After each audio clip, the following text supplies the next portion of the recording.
Bienvenidos al podcast El Laboratorio del Toro. En este podcast aprenderás conceptos de electrónica, microcontroladores y programación. Encontrarás información necesaria para sacar adelante tus proyectos y disfrutar de este apasionante mundo.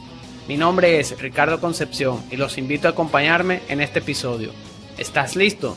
¡Comenzamos!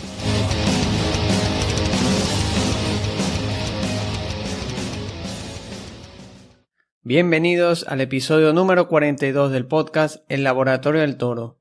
Antes de empezar, quiero pedirte disculpas por saltarme la publicación de hace 2 semanas. Tuve algunos inconvenientes y no pude hacer la publicación del episodio, pero ya estamos de vuelta. En este episodio te voy a hablar de los transistores de efecto de campo. Vamos a continuar con la sección Aprendiendo MicroPython. Y por último te comentaré de algunas mejoras que le hice al proyecto de medidor de tiempo en PC. Antes de empezar, recuerda que puedes suscribirte a la newsletter para que recibas en tu correo toda la información que publico. Ahora sí, sin más, empezamos.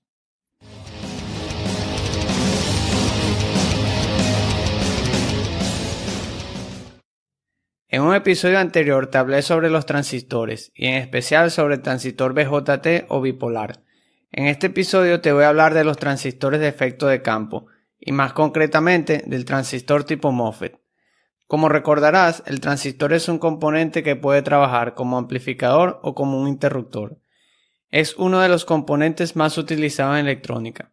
Como te mencioné en el episodio sobre los transistores, existen varios tipos. En esta oportunidad te voy a hablar de los transistores de efecto de campo.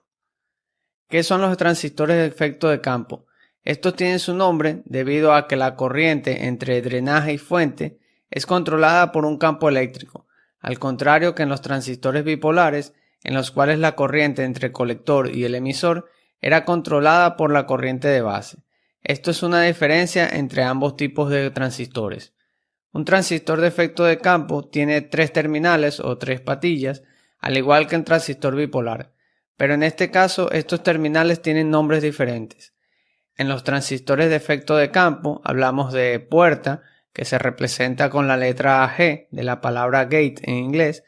Luego tenemos drenaje, que se representa por la letra D de la palabra en inglés drain.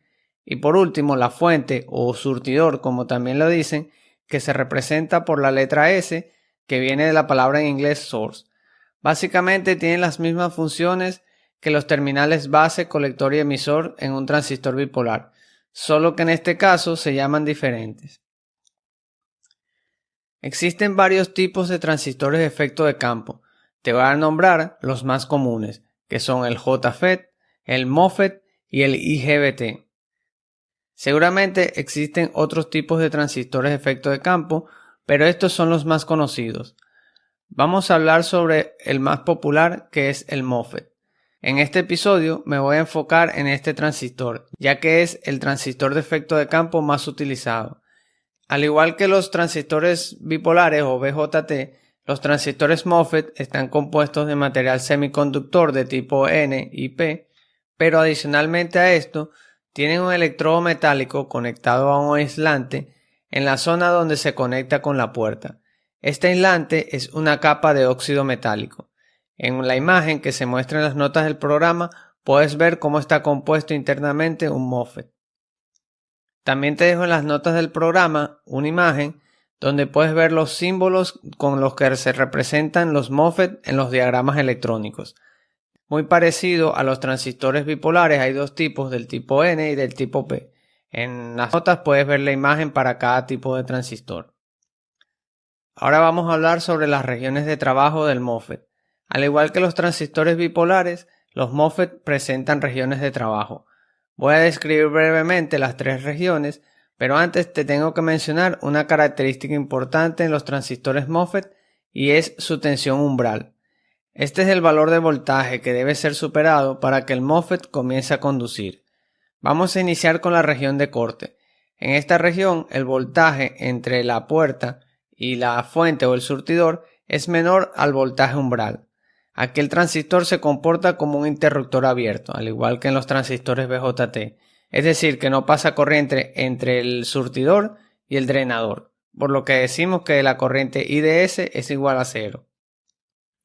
Luego tenemos la región óhmica o región activa, que es la región donde el voltaje entre la puerta y el surtidor es mayor al voltaje umbral.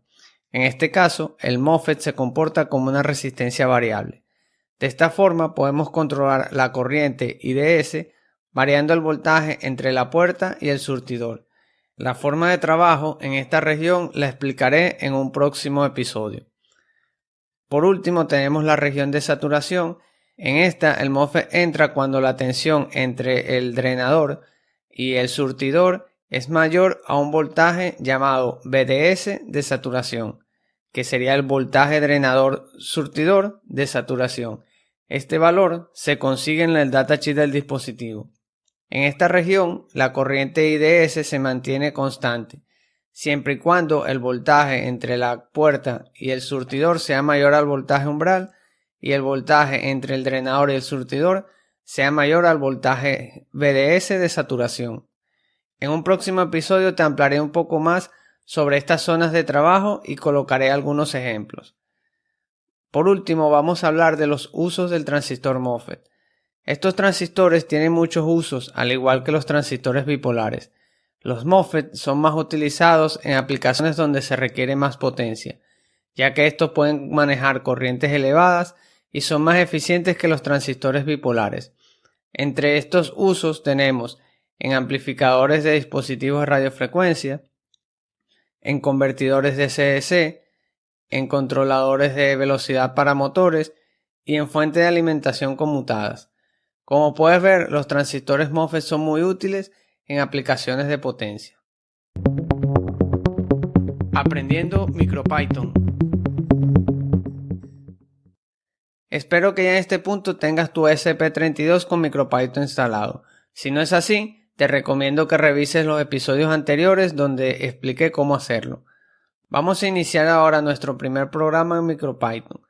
Para iniciar a programar nuestro ESP32 con MicroPython, debemos usar un IDE, al igual que se hace con Arduino. En mi caso, voy a usar un IDE muy sencillo llamado Tony. Te dejo el enlace en las notas del programa para que lo descargues y lo instales. Luego de haber instalado el IDE Tony, debes conectar tu ESP32 y abrir el programa. Si estás usando Windows como sistema operativo, te será muy sencillo conectarte con el ESP32. Si por el contrario estás usando Linux, deberás dar los permisos necesarios para utilizar el dispositivo que se encuentra en el puerto USB. Después de abrir el programa, debes ir a la pestaña Tool y seleccionar Option. Luego debes ir a la pestaña Intérprete y seleccionar la opción donde te aparece el ESP32. Por último, le das al botón OK. En este momento ya estarás conectado con tu microcontrolador ESP32. Ahora vamos a subirle nuestro primer programa al ESP32. Este programa es el sencillo clásico de encender y apagar un LED durante un segundo. Vamos a utilizar el pin integrado que viene en la tarjeta del ESP32. De esta forma no tendremos que hacer conexiones para esta prueba. Para ello debes escribir las líneas que te dejo en las notas del programa en tu IDE Tony. Luego que escribes estas líneas de código, debes hacer clic en la pestaña File que se encuentra en la parte superior izquierda y seleccionar Save. Te preguntará dónde quieres guardar el archivo. Debes seleccionar en el microcontrolador. Para que el programa se ejecute, debes colocarle como nombre main.py. De esta forma se ejecutará cuando se encienda el microcontrolador. Una vez que guardes el código en el ESP32, ya lo verás funcionando. Este es tu primer proyecto con MicroPython. En las notas del programa te dejo imágenes donde puedes ver paso a paso lo que te he explicado anteriormente. Espero que realices esta actividad y nos vemos en la próxima. Ahora les presento el proyecto. Te comento, le estuve haciendo algunas mejoras al proyecto de medidor de tiempo en PC. Estas mejoras se deben a que últimamente ha habido algunas interrupciones del servicio eléctrico, lo cual hace que se pierdan los valores del contador de tiempo. Para esto, lo que estoy haciendo es guardando este valor en la memoria flash del dispositivo. De esta forma, si existe algún corte de energía, este valor se encuentra guardado y no se pierde. También decidí tomar y enviar valores cada una hora. Así puedo hacer un estudio un poco más interesante y saber durante qué horas del día paso más tiempo frente al PC. Te dejo el nuevo código con estas mejoras y también te dejo el enlace donde puedes ver las gráficas con los valores que voy capturando. Espero que te haya gustado este proyecto y nos vemos en el próximo episodio. Y hasta aquí este episodio del podcast El Laboratorio del Toro.